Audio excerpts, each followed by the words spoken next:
This is quick and dirty. We're looking for getting rid of this on her shirt.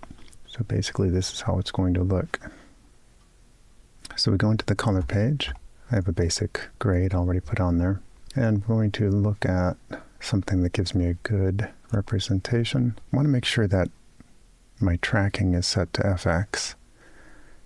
I'm going to switch it to the AI IntelliTrack. Again, this is quick and dirty. I'm going to click on this little icon, which is basically the add tracker point. Drag that onto what I want tracked. And then I'm going to hit the middle and have it track back and forth. Now it looks like it's off track, but that's just a visual. It's actually tracking quite well. Then I'm going to go to the patch replacer, put that on, and we're going to set this down to an appropriate size to cover that item. And to help it make it look good, we'll just blur the edges a little bit. And I'm going to take this and put it underneath here.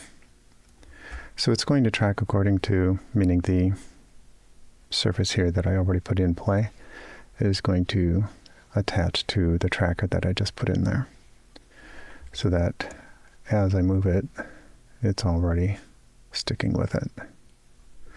So if I take off the other node and just look at that, you can see it's already done the job. This is quick and dirty. This is just something that essentially allows you to take from one position here and clone that onto this surface. And the same thing could be happening for blemishes or any other thing, a sign in the background, things like that. This is a very fast way to get something done. DaVinci Resolve.